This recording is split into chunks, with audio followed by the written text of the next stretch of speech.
Assalamualaikum warahmatullahi wabarakatuh. Sebelum masuk kepada bagian materi, izinkan saya untuk memperkenalkan rekan-rekan saya. Yang pertama ada saya, Muhammad Ramadhani, lalu yang kedua ada Claresta Amanta Kamsari, lalu yang ketiga ada New Geneva, yang keempat ada Medina Izati, dan yang kelima ada Putri Marta. Yang pertama di sini terdapat latar belakang. Nah, latar belakang itu yang pertama, penegakan hukum adalah pilar utama sistem demokrasi Indonesia. Lalu yang kedua, etika memegang peran penting untuk menjaga keadilan dan kepercayaan publik terhadap institusi negara. Lalu yang ketiga, praktik penegakan hukum sering menghadapi dilema etika benturan antara kebutuhan hukum, kepentingan pribadi, dan tekanan sosial. Lalu yang keempat, dilema etika utama itu ada korupsi aparat penegakan hukum, polisi, atau jaksa. Ketertiban masyarakat tidak hanya didukung oleh norma hukum, tetapi juga norma etika. Lalu norma etika profesi dirumuskan dalam kode etik, yaitu prinsip moral yang sistematis untuk setiap profesi. Lalu yang ke-7, kode etik ditetapkan secara formal oleh organisasi profesi guna menjaga martabat profesi dan melindungi masyarakat dari penyalahgunaan wewenang. Lalu, aparat penegakan hukum wajib menerapkan kode etik dalam situasi apapun. Nah, pengawasan lembaga berwenang menjadi peran penting untuk menjaga integritas. Pelanggaran kode etik dapat berujung pada sanksi terhadap aparat yang melanggar. Yang pertama, bagaimana bentuk dilema etika yang terjadi dalam praktik penegakan hukum di Indonesia? Yang kedua, faktor-faktor apa saja yang menyebabkan terjadinya pelanggaran etika dalam penegakan hukum di Indonesia? Yang ketiga, bagaimana peran kode etik profesi dalam menjaga integritas aparat penegak hukum di Indonesia? Dan yang terakhir, keempat, upaya apa saja yang dapat dilakukan untuk mengurangi dilema etika dalam praktik penegakan hukum?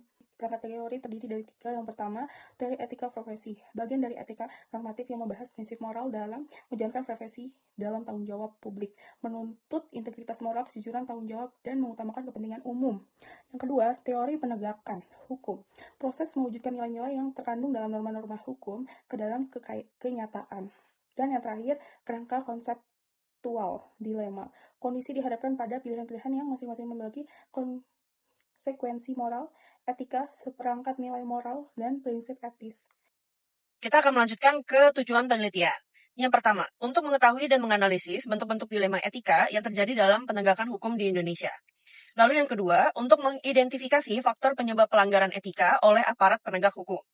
Dan yang ketiga, untuk memahami peran kode etik dalam meningkatkan profesionalitas dan integritas aparat hukum.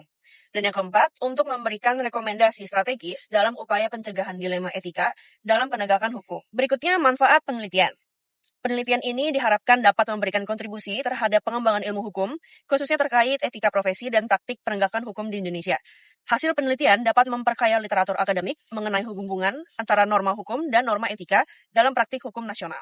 Lalu selanjutnya metode penelitian. Sifat penelitian bersifat deskriptif analisis untuk memberikan gambaran mengenai ketentuan etika profesi di Indonesia dan menafsirkan makna normatif pasal-pasal yang relevan. Lalu jenis penelitian menggunakan jenis penelitian yuridis normatif dengan menelaah bahan pustaka atau data sekunder seperti peraturan perundang-undangan, literatur hukum, dan jurnal ilmiah. Lalu teknik pengumpulan data dilakukan melalui studi keperpustakaan, yaitu mengumpulkan, membaca, dan mengkaji bahan hukum primer, sekunder, dan tersier yang relevan yang diperoleh dari perpustakaan Universitas Pakuan Fakultas Hukum. Lalu teknik pengolahan data proposal ini, data diolah secara kualitatif melalui tahapan inventarisasi, klasifikasi, dan sistematisasi bahan hukum sesuai dengan kerangka pemikiran penelitian. Selanjutnya, kesimpulan yang dapat kami sampaikan, yaitu penegakan hukum di Indonesia masih terjebak dilema etika karena adanya benturan hukum, moral, kepentingan pribadi, dan tekanan politik. Pelanggaran etika seperti korupsi dan penyalahgunaan wewenang itu merusak keadilan serta kepercayaan publik. Walau kode etik profesi sudah ada, efektivitasnya lemah tanpa pengawasan independen dan internalisasi nilai. Karena itu, dibutuhkan pengawasan internal dan eksternal yang transparan, sanksi tegas dan konsisten, serta evaluasi kode etik agar selaras dengan tuntutan keadilan. Sekian presentasi dari kelompok kami. Terima kasih.